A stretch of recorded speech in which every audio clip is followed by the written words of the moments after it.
bikin bagi-bagi. Jadi kayaknya daging tetap direbus. Bismillahirrahmanirrahim. Assalamualaikum warahmatullahi wabarakatuh. Innal hamdalillah nahmaduhu wa nasta'inuhu wa nastaghfiruh wa na'udzu billahi min syururi anfusina wa min sayyiati a'malina. May yahdihillahu fala mudilla lahu wa may yudlil fala hadiya lahu.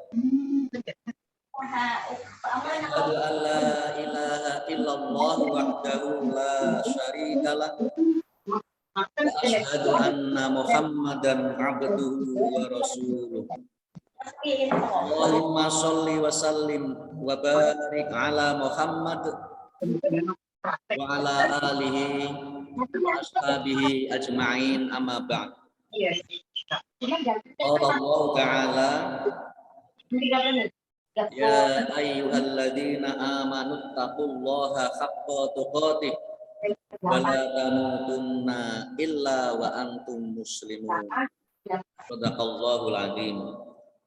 Ibu-ibu, bapak yang dirahmati Allah Subhanahu wa taala, jamaah kajian Ahad pagi PCM Semarang Tengah, baik yang hadir di Masjid Indra Prasta maupun yang hadir melalui Zoom. Pertama-tama marilah kita bersyukur kehadirat Allah Subhanahu wa taala. Hari ini kita diberikan kesehatan oleh Allah Subhanahu wa taala, diberikan kesempatan oleh Allah Subhanahu wa taala, dan juga diberikan kemauan oleh Allah Subhanahu wa taala untuk tholabul ilmi, mencari ridho Allah Subhanahu wa taala. Amin. Mudah-mudahan dengan kita senantiasa bersyukur kehadirat Allah Subhanahu wa taala, Allah menambah nikmat-nikmatnya. Amin ya rabbal alamin. Dan mudah-mudahan kita semuanya menjadi hamba-hamba Allah yang mendapatkan keberkahan dari Allah Subhanahu wa taala, dan mudah-mudahan kita semuanya termasuk hamba-hamba Allah yang bertakwa. Amin ya rabbal alamin. Inna akramakum indallahi atqakum.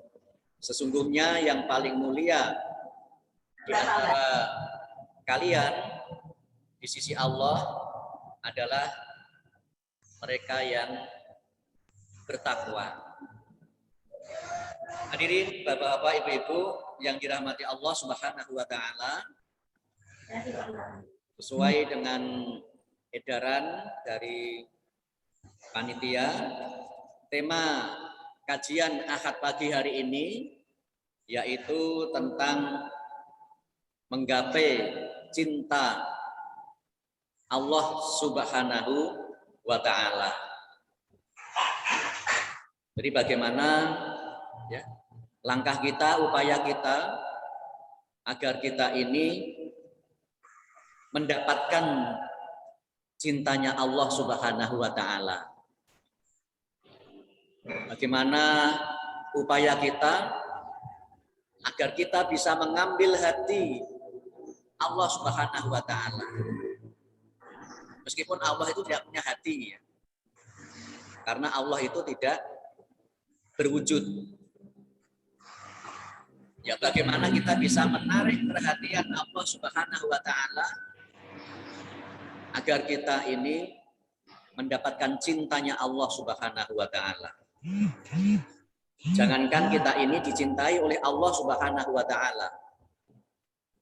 Kita ini dicintai Mas Arif saja itu sudah senang sekali. Kita ini dicintai sesama manusia kita sudah senang sekali. Apalagi kalau kita ini mendapatkan cintanya Sang Khalik, pencipta alam semesta, pencipta kita semuanya ini.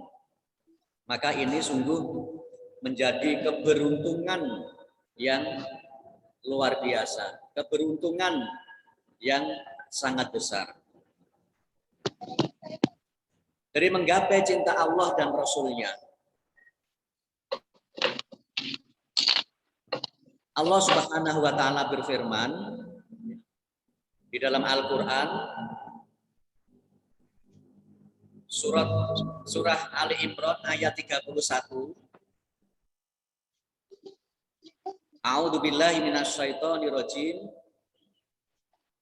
Qul in kuntum tuhibbunallaha fattabi'uni yuhibbukumullahu wa yaghfir lakum dzunubakum wallahu ghafurur rahim.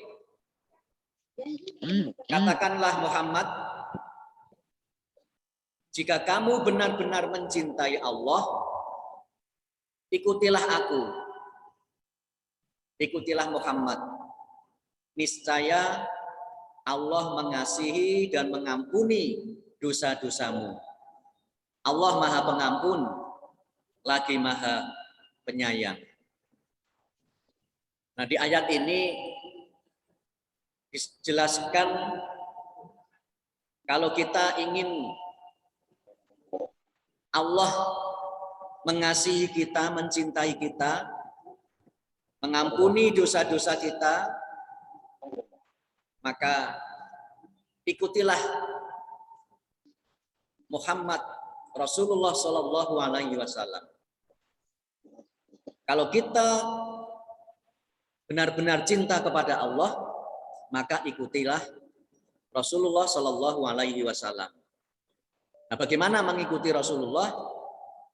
Mengikuti Rasulullah itu dengan mengikuti, melaksanakan apa yang diajarkan oleh Rasulullah Shallallahu Alaihi Wasallam, apa yang dicontohkan oleh Rasulullah Shallallahu Alaihi Wasallam. Kemudian juga di dalam Al-Quran surat Al-Ma'idah ayat 54 Allah Subhanahu wa taala berfirman, ya ayyuhalladzina amanu may yartadda minkum an dinihi fasawfa ya'tillahu biqaumin yuhibbuhum wa yuhibbunahu adillatin 'alal mu'minina a'izzatin 'alal kafirina yujahiduna fi sabilillah wala yakhafuna laumata laim dzalika fadlullahi yu'tihi may yasha wallahu wasi'un alim. Wahai orang-orang yang beriman, barang siapa di antara kamu yang murtad dari agamanya, maka kelak Allah akan mendatangkan suatu kaum yang Allah mencintai mereka dan mereka pun mencintainya, yang bersikap lemah lembut terhadap orang yang mukmin, yang bersikap keras terhadap orang-orang kafir, yang berjihad di jalan Allah dan yang tidak takut kepada celaan orang yang suka mencela.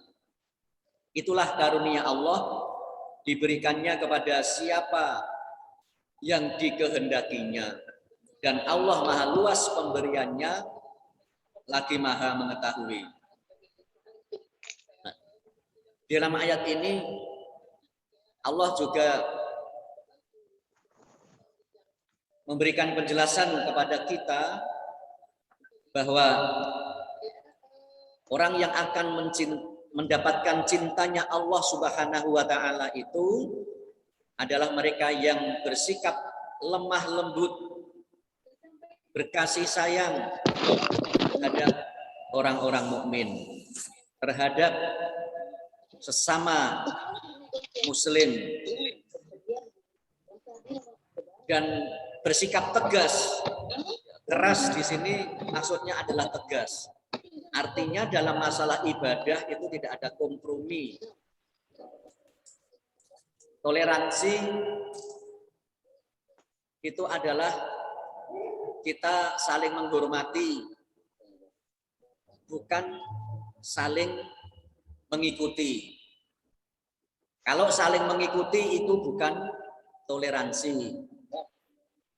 Karena sudah jelas diingatkan lakum dinukum waliyadin. Agamamu untuk kamu, agamaku untukku. Ini maknanya amalan ibadah, keyakinan, akidah itu tidak bisa dicampur-campur. Makanya umat Islam itu bersikap tegas terhadap orang-orang kafir. Dan kita berjihad di jalan Allah.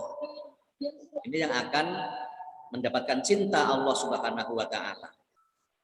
Makna jihad sekarang sudah berbeda dengan makna jihad di awal perkembangan Islam dulu, di zaman Nabi, zaman Khulafaur Rasyidin. Ya.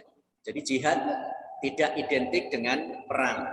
Tetapi jihad itu adalah li kalimatillah. Jihad itu adalah untuk meninggikan kalimat Allah. Artinya ya dalam membela agama itu adalah bagaimana kita bisa, kalau ada pihak-pihak yang melecehkan Islam, menghina Islam, bahkan menghina Nabi, maka kita sebagai umat Islam wajib untuk membela. Kalau sekarang membelanya tidak dengan perang, ya. Membelanya bagaimana kita bisa memberikan penjelasan, mengkanter, karena sekarang ini, karena di negara itu kita hidup di negara demokrasi, ya, kita tidak bisa bermain hakim sendiri, sehingga kita bisa jihadnya adalah di media atau di media sosial. Nah sekarang ini Bapak Ibu-Ibu ya, sering atau banyak mendapatkan informasi-informasi yang pihak-pihak yang melecehkan tentang agama Islam, menghina Nabi dan sebagainya. Kemudian di dalam Al-Quran surat Al-Ahzab ayat 21, nah ini ayat yang berkaitan dengan peringatan Maulid ini biasanya. Ini kita masih di bulan Syawal, kalau tidak salah ini tanggal 17 Rabiul Awal. Laqad kana lakum fi Rasulillahi uswatun hasanatun liman kana yarjullaha wal yaumal akhirah wa dzakarallaha katsira. Sesungguhnya telah ada pada diri Rasulullah Shallallahu Alaihi Wasallam suri tauladan yang baik bagimu, yaitu bagi orang-orang yang mengharap rahmat Allah dan kedatangan hari kiamat, dan dia banyak menyebut Allah. Nah ini Al-Quran surat Al-Ahzab ayat 21. sudah ada pada diri Rasulullah itu adalah contoh teladan yang baik. Jadi kalau kita ingin mendapatkan cintanya Allah, maka kita harus bisa menjadikan Rasulullah itu sebagai panutan kita, sebagai teladan kita.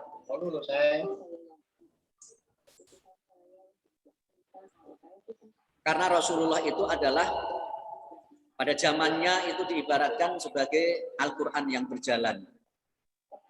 Semua permasalahan umat bisa ditanyakan kepada Rasulullah Shallallahu Alaihi Wasallam. Oleh karenanya maka kita harus menjadikan Rasulullah sebagai figur yang bisa kita teladani. Selanjutnya di dalam Al-Quran surat An-Nisa ayat 64 Allah Subhanahu wa taala juga berfirman, "Wa ma arsalna min rasulin illa liyuta'a bi idznillah walau annahum id dzalamu anfusahum ja'uka fastaghfarullaha wastaghfara lahumur rasulu lawajadullaha tawwabar rahima." Dan kami tidak mengutus seorang rasul melainkan untuk ditaati dengan seizin Allah. Sesungguhnya jikalau mereka ketika menganiaya dirinya datang kepadamu lalu memohon ampun kepada Allah dan Rasul pun memohonkan ampun untuk mereka, tentulah mereka mendapati Allah Maha Penerima Taubat lagi Maha Penyayang. Nah, jadi Rasulullah itu harus kita jadikan sebagai teladan. Karena karena Allah mengutus Rasul, Allah mengutus Nabi itu adalah untuk ditaati. Oleh karenanya maka kita sebagai seorang Muslim yakin bahwa Nabi kita adalah Muhammad Shallallahu Alaihi Wasallam, maka kita harus mentaati apa yang diajarkan oleh Rasulullah Shallallahu Alaihi Wasallam. Kemudian hadis Rasulullah Shallallahu Alaihi Wasallam bersabda, hadisnya agak panjang, saya bacakan artinya saja. Dari Mu'adz bin Jabal radhiyallahu anhu, beliau berkata, telah bersabda Rasulullah Shallallahu Alaihi Wasallam, Allah Ta'ala berfirman. Nah, ini artinya kalau Rasulullah bersabda, kemudian Rasulullah melanjutkan dengan Allah Ta'ala berfirman, ini berarti hadis qudsi. Jadi hadis qudsi itu adalah sumbernya langsung dari Allah Subhanahu wa Ta'ala. Allah Ta'ala berfirman, orang yang saling mencintai karenaku pasti diberikan cintaku. Orang yang saling menyambung kekerabatannya karenaku pasti diberikan cintaku. Dan orang yang saling menasehati karenaku pasti diberikan cintaku. Serta orang yang saling berkorban karenaku pasti diberikan cintaku. Orang-orang yang saling mencintai karenaku nanti di akhirat berada di mimbar-mimbar dari cahaya. Para nabi, shodiqin, dan orang-orang yang mati syahid merasa iri dengan kedudukan mereka ini. Hadis qudsi riwayat Imam Ahmad dalam kitab Al-Musnad dan disahihkan oleh Al-Albani dalam kitab Sahih Jami' As-Shaghir nomor 4198. Nah, Di dalam hadis ini ya, sangat jelas bagaimana kita ini akan mendapatkan cintanya Allah Subhanahu wa taala.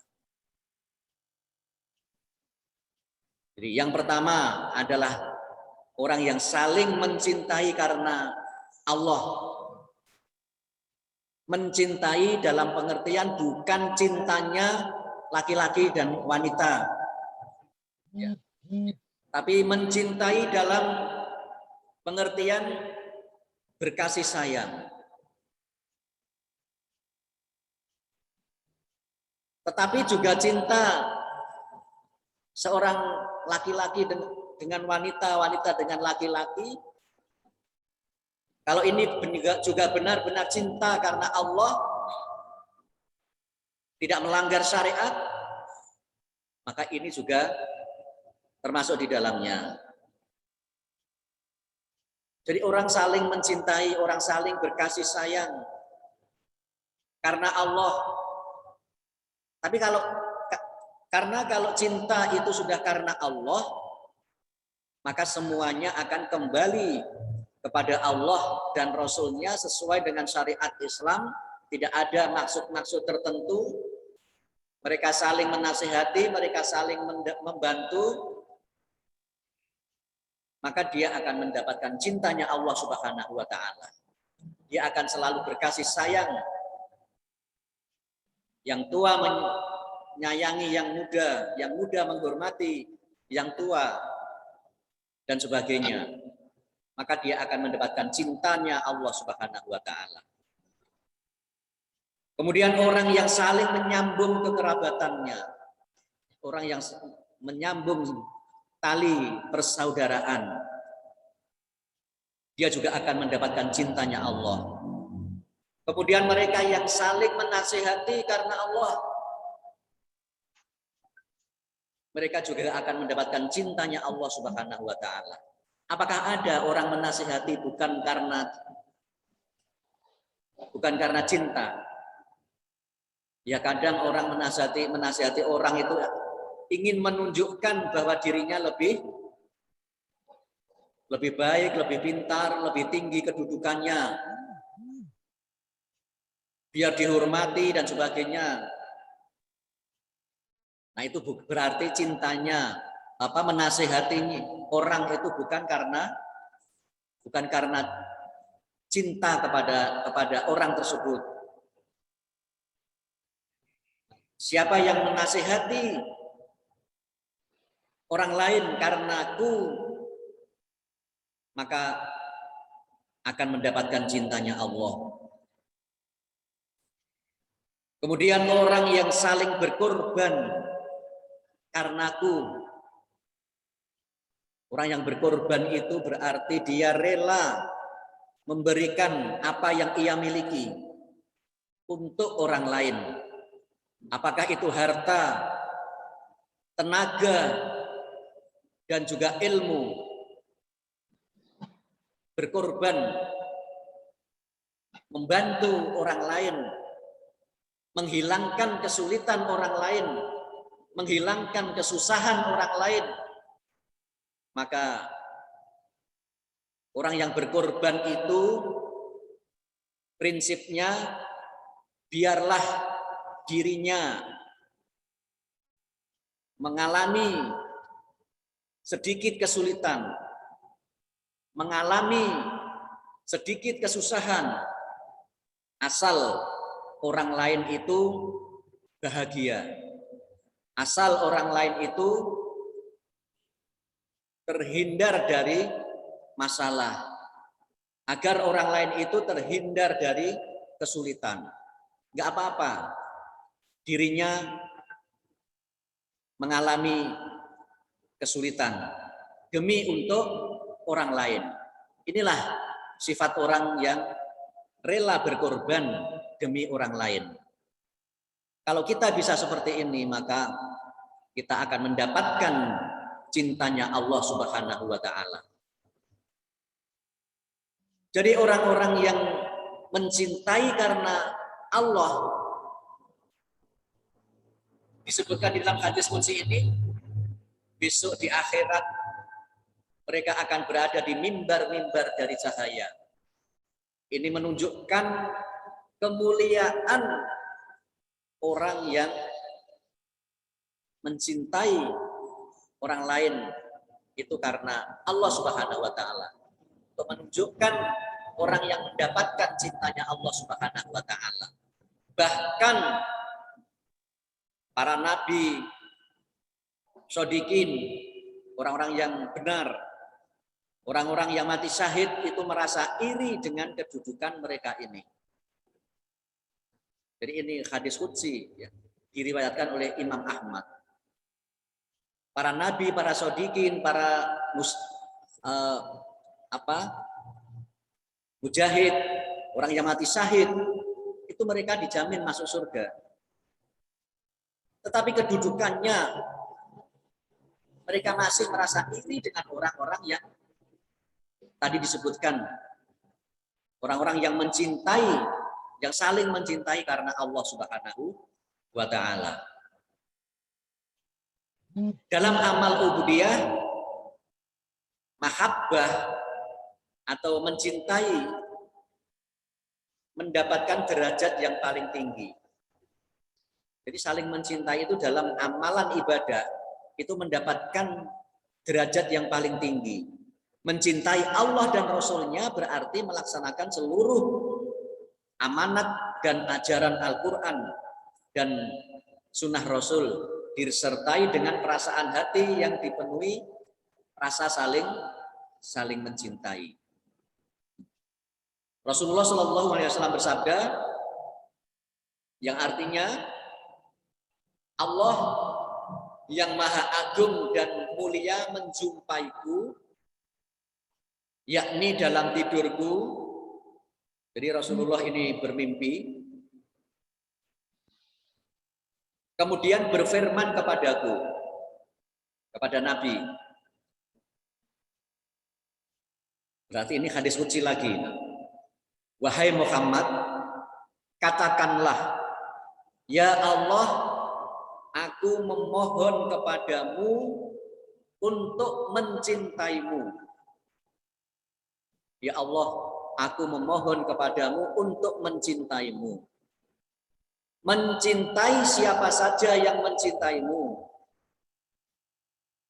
serta mencintai perbuatan yang mengantarkan aku untuk mencintaimu.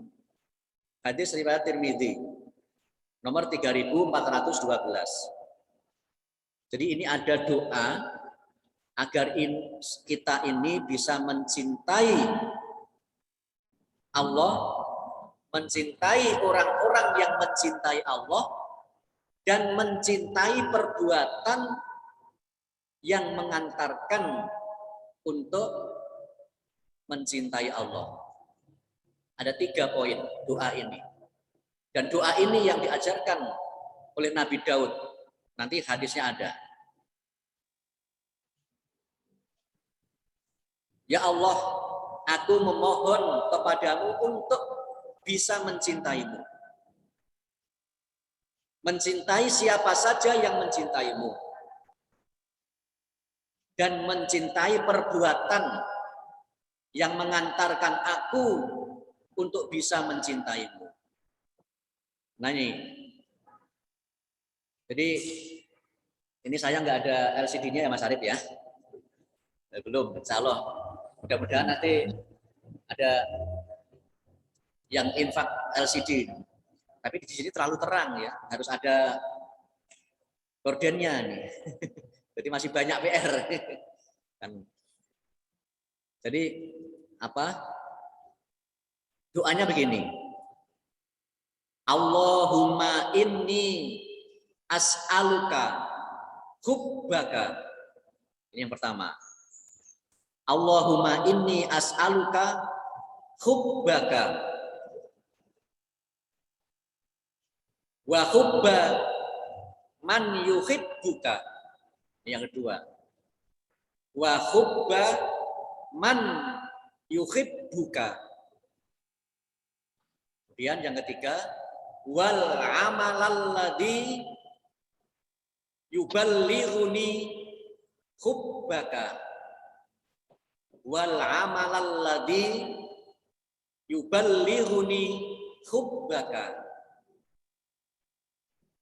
atau wal amal alladzi yuballighuni hubbaka.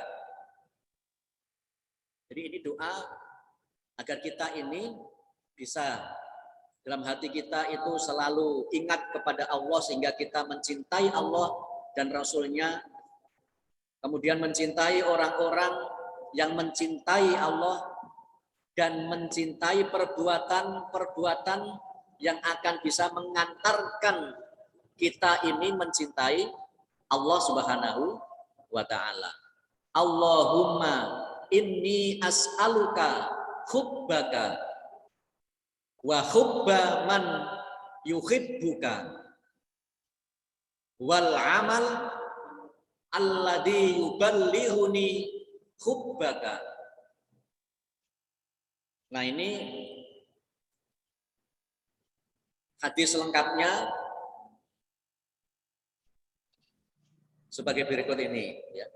Qala Rasulullah sallallahu alaihi wasallam, kana min du'ai Dawud yaqulu Allahumma inni as'aluka hubbaka wa hubba man yuhibbuka wal amal alladzi yuballighuni hubbaka. Allahumma ja'al hubbaka ahabba ilayya min nafsi wa ahli wa minal ma'i al-baridi. Qala wa kana Rasulullah sallallahu alaihi wasallam idza dzakara Dawud yuhadditsu anhu qala kana a'badal bashar. Yang artinya Rasulullah sallallahu alaihi wasallam bersabda, di antara doa Nabi Daud alaihi salam ialah, ya Allah, sesungguhnya aku memohon kepadamu cintamu dan cinta orang-orang yang mencintaimu, dan aku memohon kepadamu perbuatan yang dapat mengantarku kepada cintamu. Ya Allah, jadikanlah cintamu lebih kucintai daripada diriku dan keluargaku serta air dingin. Dan bila Rasulullah Shallallahu Alaihi Wasallam mengingat Nabi Daud alaihissalam, beliau menggelarinya sebaik-baik manusia dalam beribadah kepada Allah. Nah, ini Nabi Daud ini memang luar biasa. Nabi Daud ini yang bisa mengalahkan apa itu, Raja Jalut atau apa itu, ya, Talut, ya. Jalut, ya, ya. Oh, rajanya Daud Talut, ya, yang dibunuh Jalut, ya. Padahal nggak ada yang berani, tapi Daud berhasil, ya, membunuh Jalut. Dengan kekuatan apa? Kekuatan puasanya Nabi Daud.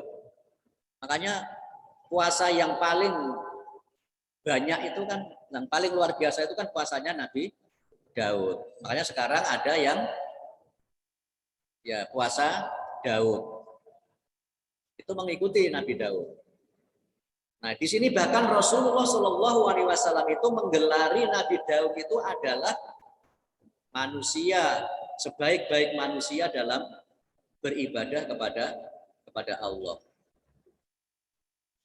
Ya, terutama itu tadi puasa Nabi Daud, sehari puasa, sehari berbuka.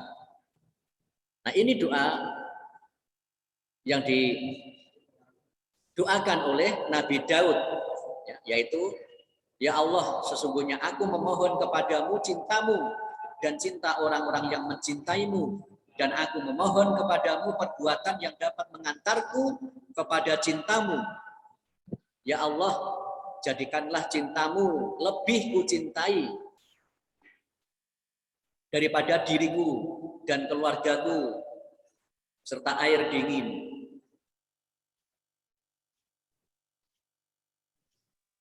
Nah, oleh karenanya Ibu Bapak yang dirahmati Allah Subhanahu wa taala, mari ya sebisa mungkin kita berusaha bagaimana agar kita bisa mendapatkan cintanya Allah Subhanahu wa taala. Dalam buku Madarijus Shalihin atau pendakian menuju Allah, bab tentang mahabbah atau mencintai Allah, Imam Ibnu Qayyim Al-Jauziyah menuturkan tahapan-tahapan menuju wahana cinta Allah. Bahwasannya cinta itu senantiasa berkaitan dengan amal. Orang bilang cinta kalau nggak mau berbuat, itu ya podo wae. Podo wae itu artinya ya cintanya cinta palsu. Kalau orang kok mencintai tetapi diminta untuk berkorban kok tidak mau, itu berarti cintanya hanya di bibir saja. Kalau ada orang mengatakan cinta, dimintai sesuatu untuk melakukan sesuatu kok tidak mau, berarti ya cintanya cinta hampa. Jadi cinta itu senantiasa berkaitan dengan amal, berkaitan dengan perbuatan. Kalau kita cinta kepada Allah dan Rasul-Nya, maka kita harus mau beramal, mau beribadah. Dan amal itu sangat bergantung pada keikhlasan kolbu. Kalau orang beramal tidak ikhlas, sia-sialah amal perbuatan itu. Tidak dianggap oleh Allah Subhanahu wa taala. Saya sering menyampaikan, mengingatkan, syarat diterimanya amal ibadah kita itu ada 3. 1, dilakukan oleh orang yang beriman, sehingga amal perbuatan orang-orang kafir itu laksana fata morgana. Di dalam Al-Quran disebutkan begitu. Kemudian yang kedua, syarat diterimanya amal itu sesuai dengan syariat Islam, dicontohkan dan diajarkan oleh Rasulullah Shallallahu Alaihi Wasallam. Jangan mengada-ada, apalagi yang dilarang oleh syariat. Dan yang ketiga itu adalah dilaksanakan dengan ikhlas karena Allah Subhanahu wa taala. Ya, jadi cinta itu berkaitan dengan amal. Dan amal itu sangat bergantung kepada keikhlasan qalbu, keikhlasan hati. Dan di sanalah cinta Allah akan berlabuh. Yai Haji Ahmad Dahlan pernah mengatakan, manusia itu mati tanpa ilmu. Artinya manusia itu kalau tidak memiliki ilmu, itu dia seperti orang mati. Tidak tahu apa-apa. Dan orang berilmu itu kebingungan kecuali dengan amal. Jadi orang yang punya ilmu harus diamalkan. Dan orang yang beramal itu kebingungan kecuali ikhlas. Kecuali dilaksanakan dengan ikhlas. Nah ini, jadi ilmu, iman, ilmu, amal itu kalau dalam yang perlu kita lakukan. Orang beriman harus punya ilmu, manusia harus punya ilmu. Nah, kemudian ilmu itu harus diamalkan.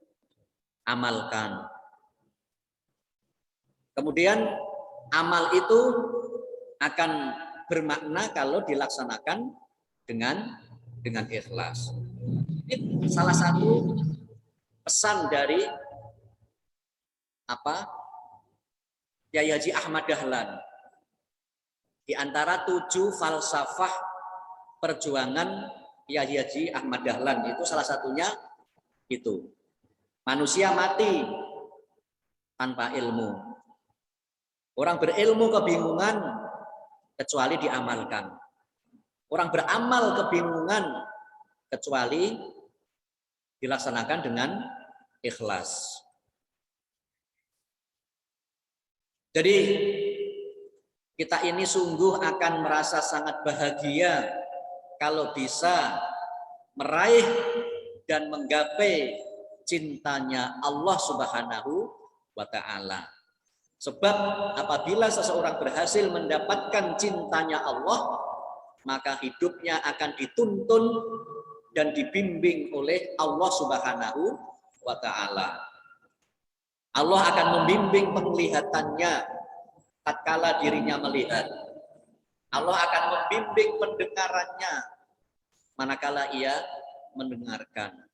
Jadi segala apa yang kita lakukan di dalam aktivitas kita sehari-hari akan senantiasa mendapatkan bimbingan Allah Subhanahu wa Ta'ala kalau kita ini sudah mendapatkan cintanya Allah Subhanahu wa Ta'ala.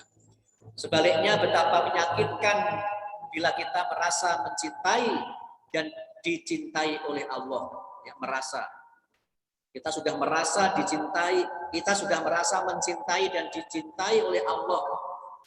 Akan tetapi cinta kita hanya bertepuk sebelah tangan.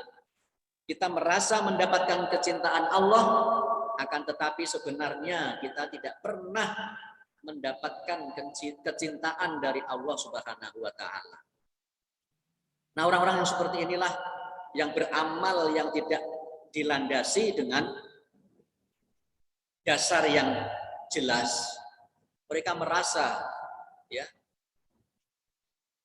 mendapatkan cintanya Allah dengan amalan-amalan yang mereka lakukan. Tetapi sebenarnya mereka itu tidak mendapatkan cintanya Allah Subhanahu wa Ta'ala karena amal perbuatannya itu tidak ada dasar tuntunan dari Rasulullah Shallallahu Alaihi Wasallam.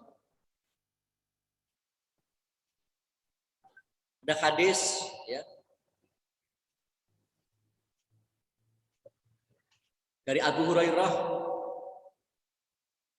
radhiyallahu anhu bahwa Rasulullah Shallallahu Alaihi Wasallam bersabda, sungguh jika Allah mencintai seorang hamba, Dia akan memanggil Jibril lalu berfirman, aku sungguh mencintai si fulan, cintailah ia. Ini firman Allah kepada malaikat Jibril. Maka ia pun dicintai penghuni langit. Kemudian ia diterima di bumi. Sebaliknya jika Allah membenci seorang hamba, maka Allah akan memanggil Jibril lalu berfirman, aku sungguh membenci si fulan, bencilah ia. Maka Jibril pun membencinya dan berseru kepada penduduk langit, sungguh Allah membenci si fulan, maka bencilah ia. Lalu ia pun dibenci penghuni langit. Kemudian ia mendapatkan kebencian di bumi. Hadis riwayat Bukhari, Muslim, dan Tirmidzi. Nah ini Bapak yang dirahmati Allah Subhanahu wa Ta'ala. Kalau kita ini mendapatkan bisa menarik perhatian Allah sehingga Allah mencintai kita, maka kita akan dicintai penduduk langit dan bumi. Manusia juga akan mencintai kita.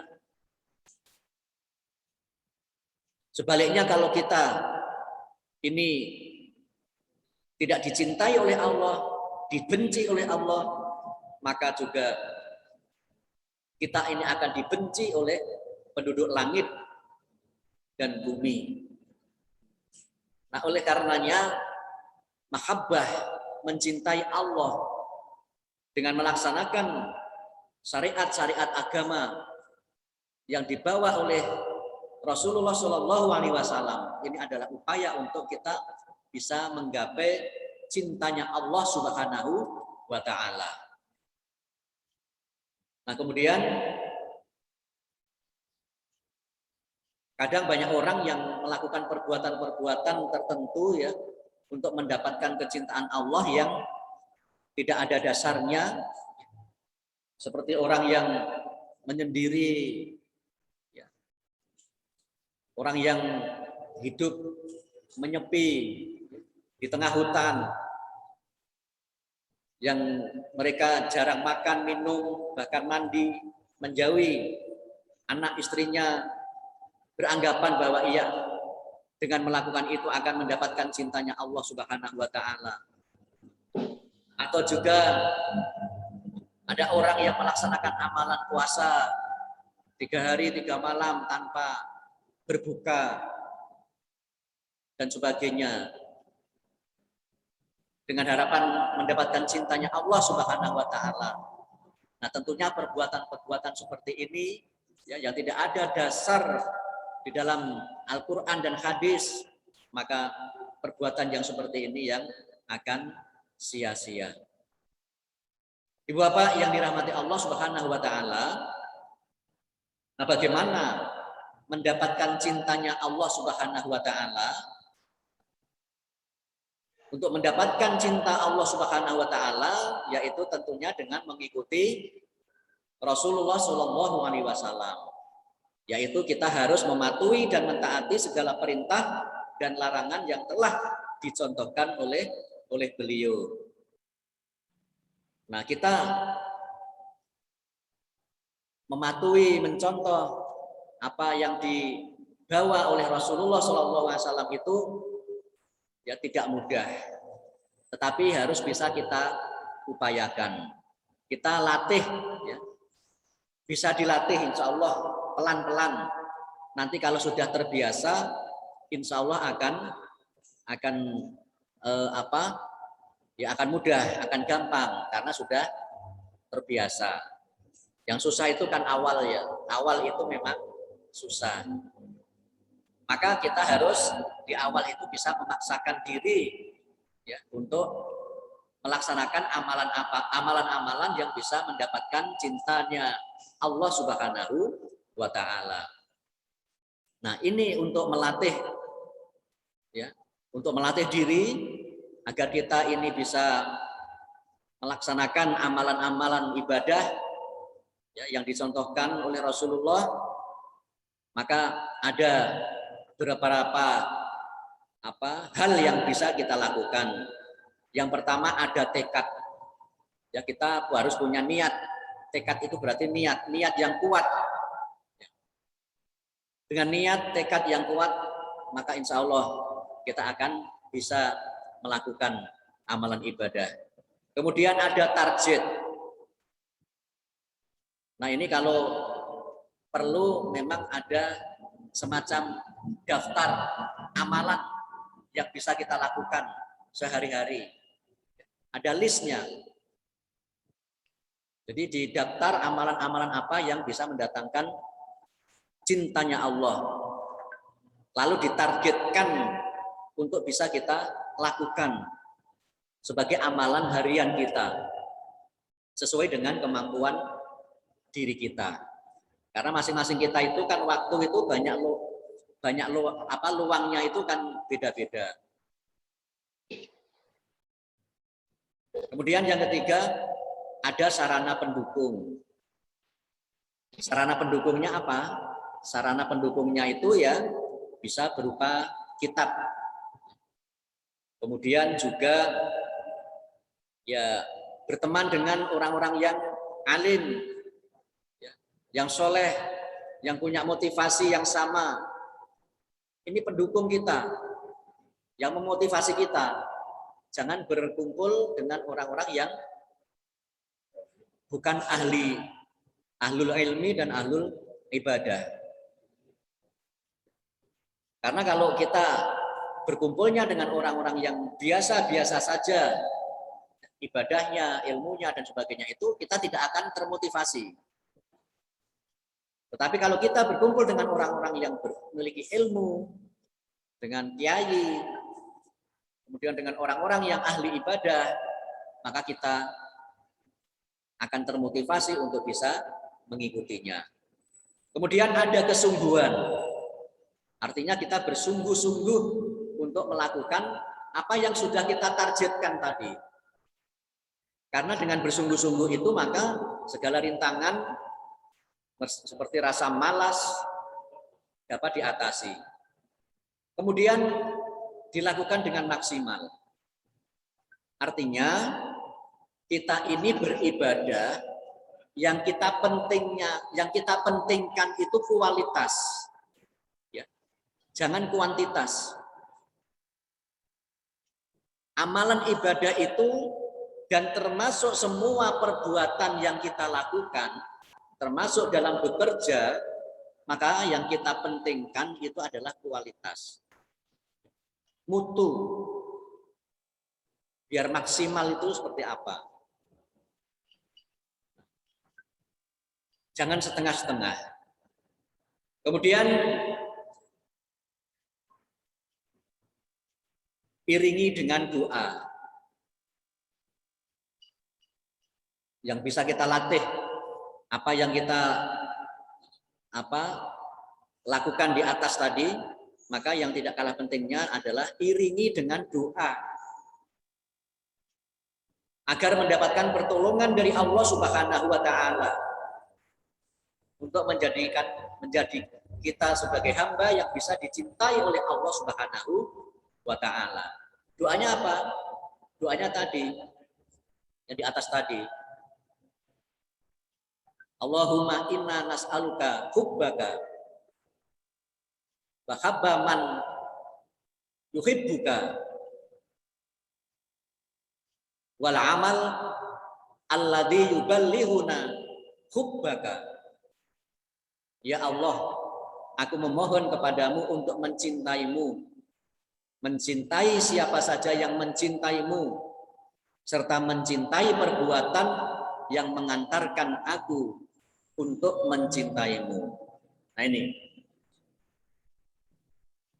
insya Allah dengan doa gitu, maka Allah akan memberikan pertolongan kepada kita. Nah selanjutnya, tahapan-tahapan atau usaha-usaha untuk bisa menggapai cinta Allah Subhanahu wa taala. Ini antara lain, langsung saya sebutkan poinnya saja karena sudah jam 7, sudah jam 8 lebih ya. Nanti sisanya ada tanya jawab. Tahapan-tahapan atau usaha-usaha untuk menggapai cinta Allah. Yang pertama, membaca Al-Qur'an. Memperbanyak membaca Al-Qur'an. Kemudian yang kedua, taqarrub kepada Allah Subhanahu wa taala.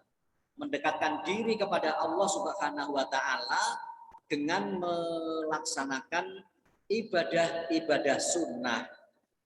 Karena kalau kita ini bisa menambah dengan amalan-amalan ibadah sunnah, maka Allah akan mencintai kita.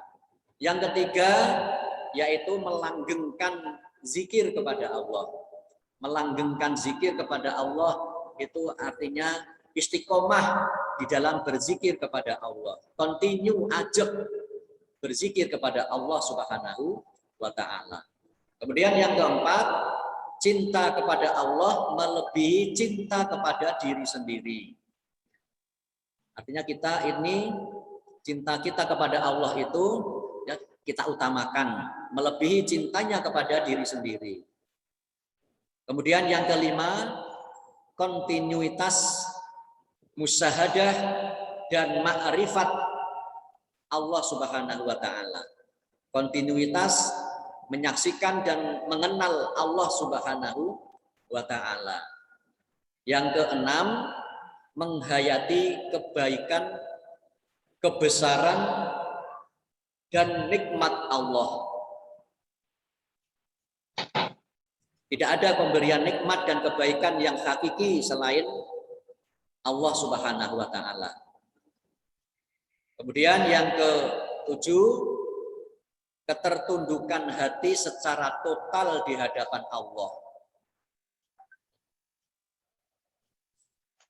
Ketundukan hati secara total kepada Allah Subhanahu wa taala. Yang ke-8, menyendiri bersama Allah ketika dia turun, ketika Allah turun. Lah kapan Allah itu turun? Disebutkan bahwa Allah turun ke langit dunia itu di sepertiga malam terakhir, di mana manusia, sebagian besar manusia itu tidur. Kita bangun, kita takarub kepada Allah Subhanahu wa taala. Kemudian yang ke-9, bergaul dengan orang-orang yang mencintai Allah. Dan yang ke-10, menjauhi segala sebab yang dapat menghalanginya antara dirinya dengan Allah. Sebab-sebab yang dapat menghalangi antara dirinya dengan Allah itu, yaitu ya perbuatan-perbuatan yang melanggar syariat agama. Baik Ibu Bapak yang dirahmati Allah Subhanahu wa taala, demikian ya untuk mengantarkan diskusi kita pada pagi hari ini. Mudah-mudahan bermanfaat untuk kita semuanya. Monggo Mas Arif, barangkali ada yang ingin Bapak-bapak, Ibu-ibu ini menyampaikan, menambah dan juga berdoa, bertanya, kalau bisa saya jawab, kalau tidak nanti biar dijawab Mas Arif. Monggo.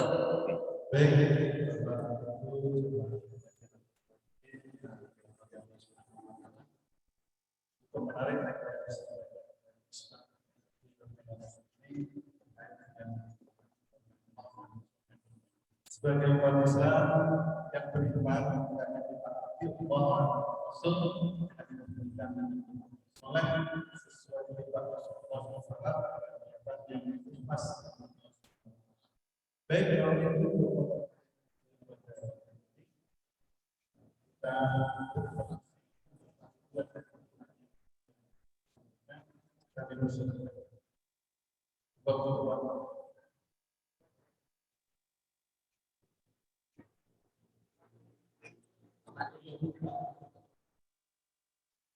Satu-satu aja nih.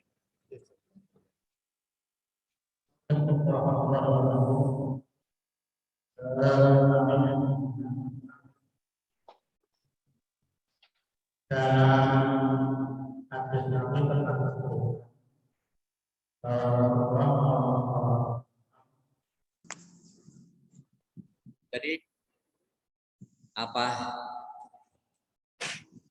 panjang dalam sholatnya itu, Rasulullah kalau sholat malam ya, yang dibaca suratnya apa Pak? Surat Al-Baqarah lanjut Ali Imran. Ya. Ya, sujudnya. Dalam sujudnya. Ya. Kemudian ya. Jadi Rasulullah itu kalau sholat malam kan sendiri. Rasulullah itu kalau sholat, kalau berjamaah menganjurkan imam itu jangan panjang-panjang. Karena siapa tahu di situ ada jamaah yang akan ada kepentingan. Tapi Rasulullah kalau sholat sendiri, sholat malam itu kan sendiri Rasulullah. Yang dibaca Al-Baqarah, masih lanjut Ali Imran. Al-Baqarah itu sudah 3 juz. Kemudian ya soal sujud panjang, ya sebenarnya gini, Rasulullah itu kalau sujud, penjelasannya lah ya, itu ketiaknya terlihat, ya. Ketiaknya terlihat. Dan yang namanya rukun sujud itu yang penting telapak tangan ini ya kena, kemudian dahi, hidung itu kena apa? Kena tanah atau kena lantai. Sehingga di situ sebenarnya Kira-kira kalau sujudnya itu apa orang Jawa bilang mengkeret gitu, itu kan berarti ketiaknya nggak kelihatan. Pasti kalau sujud kelihatan, kalau ketiaknya kelihatan itu ya agak renggang dan mungkin agak memanjang. Tapi bukan berarti kemudian delosor gitu ya. Kadang memang ada yang over, artinya sampai panjang sekali gitu ya. Kalau saya ya jangan terlalu dekat dan dua jangan terlalu panjang, artinya terlalu jauh. Karena yang namanya sujud itu sebagai latihan untuk kesehatan. Bagaimana agar kita ini dalam bersujud itu posisi tulang punggung kita itu rata. Bahkan kalau perlu agak dengkek kayak gitu ya. Sehingga terasa kita sujud itu terasa tertarik otot kita, termasuk juga ruku. Itu kalau ruku itu kalau Ustadz saya dulu waktu kecil ajari itu kalau diletakkan gelas di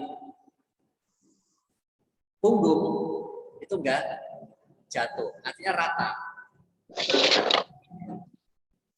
Menarik otot-otot di kaki. Nah, di sinilah pentingnya olahraga melalui sholat. Nah, jadi panjang bisa betul dimaknai sujudnya posisinya agak delosor. Tetapi juga memang Rasulullah itu sujud itu ya panjang, artinya lama.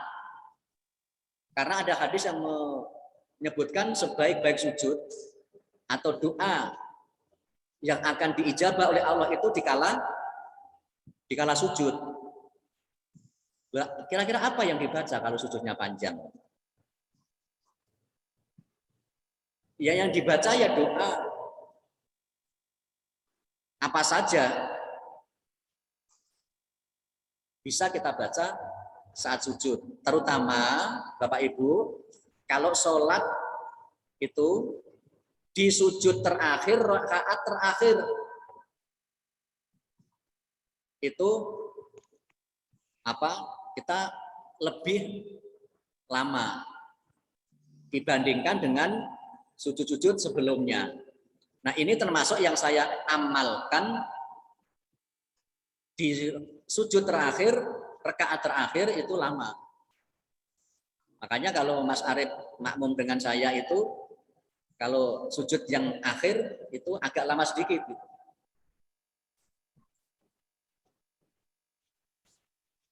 Ya kita berdoa. Karena doa dikala sujud itu yang lebih dekat kepada Allah Subhanahu wa taala. Nah, ini saya jadi lupa yang yang dibaca waktu sujud terakhir itu. Bukan itu kan sujud aslinya. Tambahannya intinya minta agar ini diberikan husnul khotimah. Allahumma inni as'alukal bi husnil khotimah wa a'udzubika min su'il khotimah. Allahumma ya muqallibal qulub sabbit qalbi ala dinik. Antara lain sujud yang dibaca saat sujud akhir itu antara lain itu. Ada ya. Benarnya tuntunan hadisnya ada. Jadi kurang lebih gitu, Pak. Ini yang pertama. Yang kedua, soal bidadari ya. Iya. Nah, kemudian kalau yang wanita gimana kan itu tadi ya. Yang istrinya gimana? Dan nanti kalau panjenengan pengen ketemu dengan istrinya lagi kalau di surga bisa, Bu. Artinya kadang kan suami istri itu kan tidak dua-duanya bisa masuk surga. Kadang loh ya. Ada yang istrinya masuk surga, suaminya nggak masuk. Ada yang suaminya masuk surga, istrinya nggak masuk. Nah, tapi kalau misalnya suaminya yang masuk surga, nah kemudian nanti di surga kok kangen dengan istrinya, nah, maka apa yang ada di hati itu akan langsung terpenuhi. Jadi di surga itu apa yang masih ada di dalam hati kita, keinginan itu Allah tahu dan akan langsung mendapatkan yang diinginkan itu. Nah, kemudian nanti istrinya dapat apa? Jadi kalau ada bidadari, tentunya ya ada bidadara. Artinya kalau ada perawan, pasti juga ada jejaka. Karena kan besok di hari akhir itu kan perawan terus. Ya mungkin besok di hari akhir itu tidak ada sebutan manusia. Ya sebutannya bagi yang laki-laki itu bidadari. Bagi yang perempuan bidadari. Nah, menurut yang saya pahami bidadari itu ya bisa dari wanita-wanita solehah yang masuk surga. Meskipun yang sudah peyot-peyot besok juga akan kembali muda lagi. Nah, soal hubungan laki-laki dan wanita besok di surga itu sudah berbeda dengan hubungan selama di dunia ini. Di akhirat tidak ada pernikahan. Ya. Kalau di dunia ini untuk sah suami istri berhubungan itu kan harus menikah. Besok di akhirat konsep hubungan itu sudah berbeda. Nah, jadi ya akan mendapatkan apa yang kalau memang menginginkan seperti yang wanita ingin mendapatkan yang seperti suaminya dulu, ya nanti akan juga bisa keturutan. Karena apa yang diinginkan di surga itu semuanya akan mendapatkan. Jadi yang wanita, yang peyot, yang sudah peyot, bahasanya kealeman, yang sudah keriput, ya sudah ompong. Makanya kan Rasulullah sempat berburu dengan seorang nenek ya. Seorang nenek bertanya kepada Rasulullah, ya Rasulullah, apakah saya besok bisa masuk surga? Dijawab oleh Rasulullah, tidak nek. Di surga tidak ada nenek-nenek. Kan jawabnya kan gitu. Tidak ada yang peyot seperti nenek. Nangis ya nenek itu. Kemudian dihibur, nek besok kalau masuk surga nenek akan kembali muda. Akan kembali perawan lagi.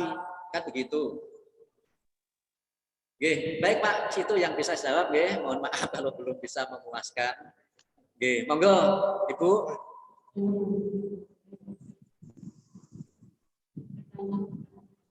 Seperti yang kita sering bahwa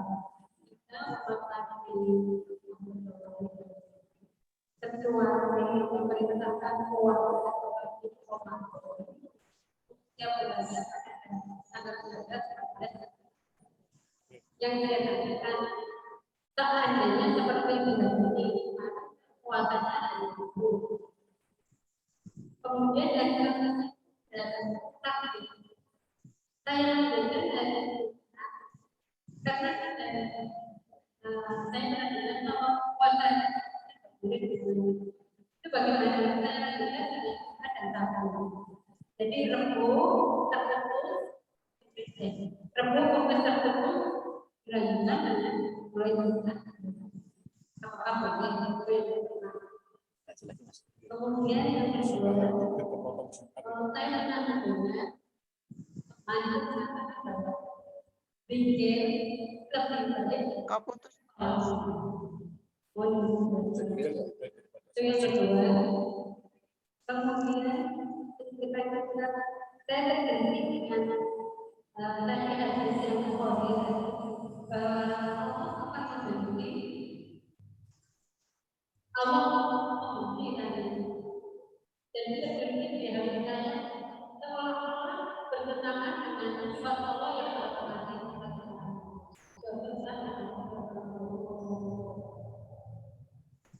Nggak jelas apa.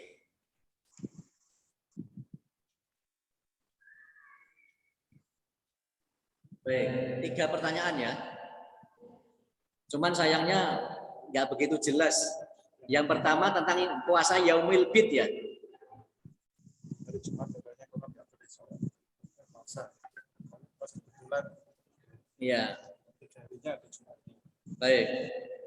Puasa Yaumil Bid, kemudian harinya itu nabrak hari Jumat gitu ya. Sementara ada hadis yang menyebutkan jangan berpuasa di hari Jumat gitu ya. Iya, betul. Nah, itu bagaimana? Jadi begini. Puasa itu dimulainya apa? Memang ada yang hadis yang menyebutkan seperti itu, yang tidak boleh mengawali puasa hari Jumat atau hari Jumat jangan berpuasa. Tetapi kalau itu merupakan hari-hari yang ada hadis lain yang itu merupakan perintah untuk berpuasa, ya nggak apa-apa. Misalnya Rebo, Kamis, Jumat, Yaumil Bidnya, ya tetap dilaksanakan nggak apa-apa. Atau misalnya puasa hari Asyura atau puasa hari Arafah itu pas Jumat, ya juga nggak apa-apa dilaksanakan. Yaumil Bid itu kan perintah atau ada hadis yang sahih tentang puasa Yaumil Bid tanggal 13, 14, 15 setiap bulan.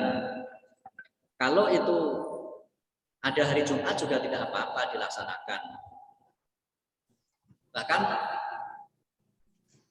ya disambung Senin, Selasa, Rabu, Kamis, Jumat juga nggak apa-apa.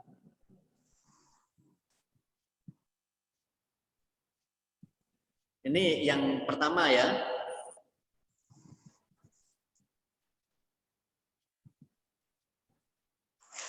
Oh, 14, 15, 16. 15-nya Jumat.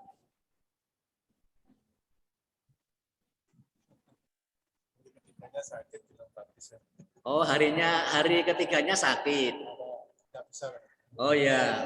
Oh, kalau itu maksudnya ada halangan tetap ya tadi ya. Oh ya, tadi saya dengar juga ada kata-kata halangan tetap ya, tapi memang ya kurang begitu jelas Bu, mohon maaf. Puasa Yaumil Bid itu kan 3 hari, 13, 14, 15. Bagaimana Pak kalau ada hari yang terputus karena halangan tetap, misalnya sakit? Ya, yang namanya puasa sunnah itu tidak ada qadha. Ya, tidak perlu diganti dengan hari yang lain. Meskipun ada hadis yang menyebutkan, saya pernah membaca itu, Rasulullah Shallallahu Alaihi Wasallam itu di bulan Sya'ban itu puasanya lebih banyak selain bulan Ramadan. Kalau bulan Ramadan jelas wajib 1 bulan penuh. Tetapi di luar bulan Ramadan, Rasulullah itu memperbanyak puasa sunnah.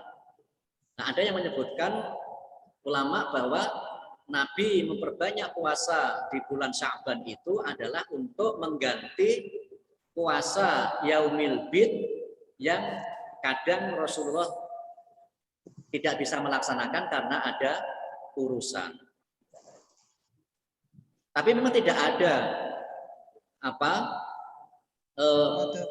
hadis yang menyebutkan bahwa puasa sunnah itu diqadha, tidak ada. Jadi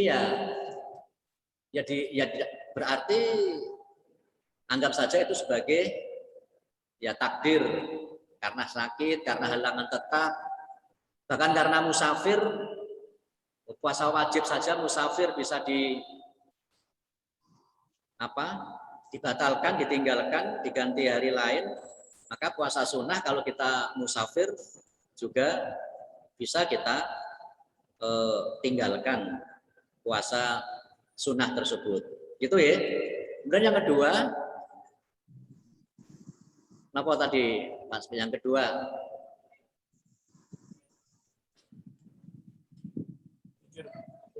zikir lebih utama daripada sholat sunnah. Mohon maaf, saya kok belum pernah mendapatkan ini ya. Justru dengan sholat itu kita berzikir kepada Allah. Apalagi sholat-sholat sunnah yang sudah biasa dilakukan. Dan jelas ada dasarnya. Sholat tahajud, sholat rawatib, sholat duha, sholat sunnah fajar. Sholat itu zikir. Memang kita ini diperintahkan untuk selalu ingat berzikir kepada Allah. Nah, kita memaknai zikir itu jangan zikir dalam pengertian qomat kamit. Ya. Zikir qomat kamit itu artinya bibir kita melafalkan zikir. Bukan itu. Zikir itu juga bisa dengan hati. Hati kita selalu terpaut kepada Allah Subhanahu wa Ta'ala. Jadi, mohon maaf, saya belum pernah ya mengetahui itu, bahwa zikir itu lebih utama daripada sholat sunnah. Yang ada tadi, ada hadis yang menyebutkan bahwa kalau kita mengamalkan amalan-amalan sunnah, maka Allah akan mencintai kita. Termasuk dengan sholat sunnah yang sudah pasti ya, ada contohnya, ada dasarnya. Sholat rawatib yang mengiringi sholat wajib, sholat tahajud, sholat duha, sholat sunnah fajar yang pahalanya lebih baik daripada dunia seisinya. Kemudian yang ketiga,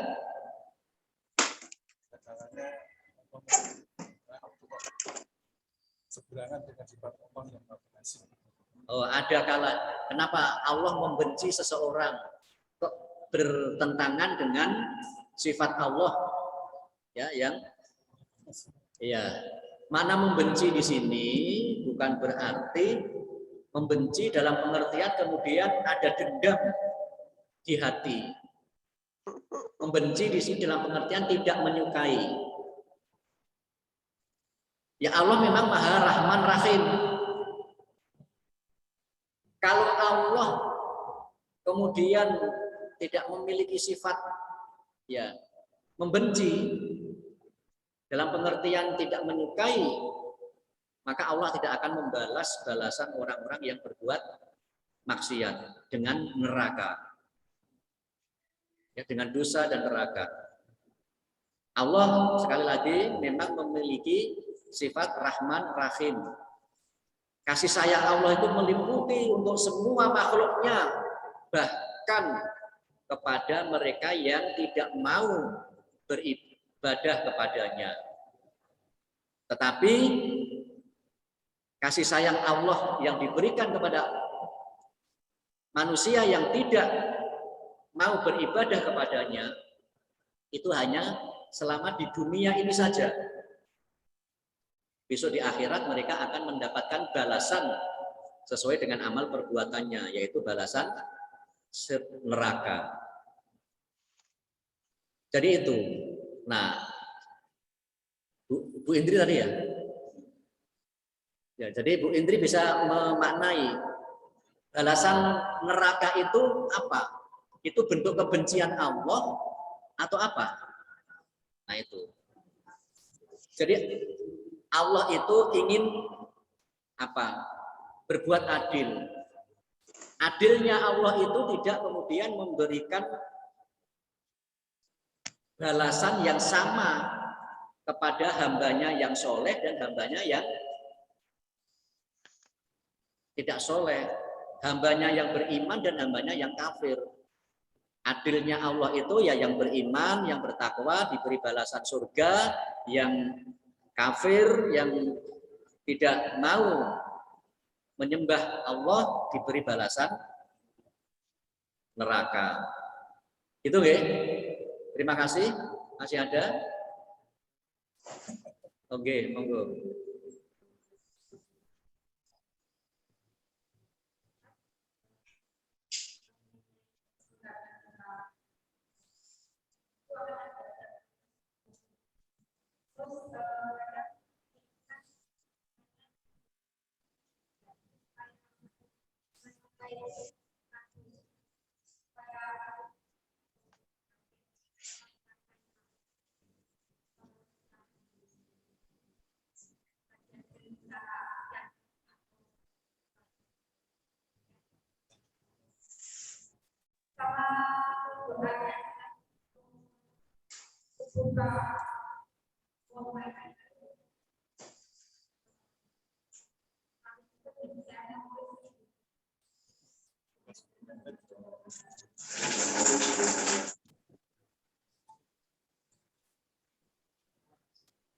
Oke. Kenapa Mas Arif? Mas Arif ini penerjemahnya nih. Yang pertama, iman kita naik turun, bagaimana menjaga supaya iman kita tetap Islam. Intinya bagaimana agar bisa menjaga agar iman kita ya bisa tetap meningkat, paling tidak stabil gitu ya.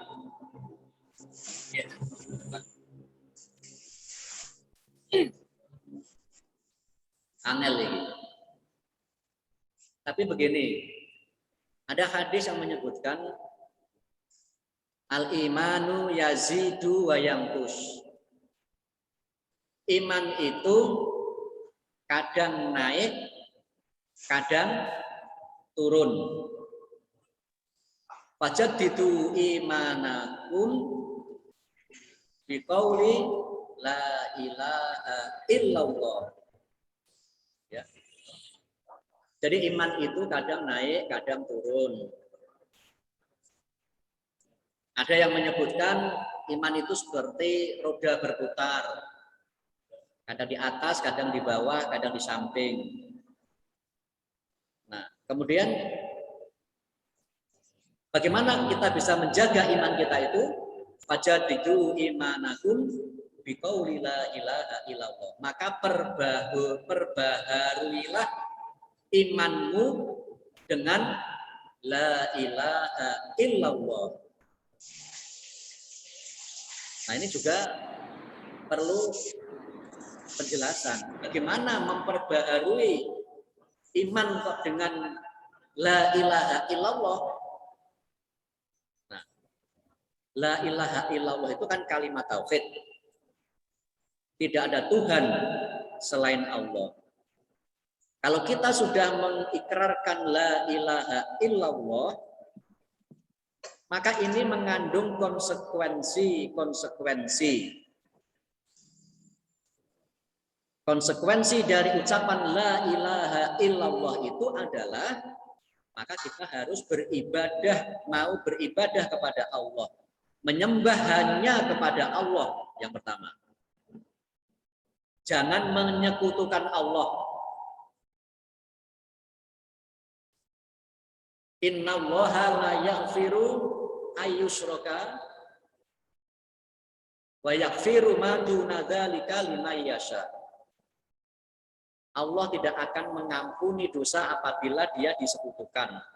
Dan Allah mengampuni dosa selain syirik bagi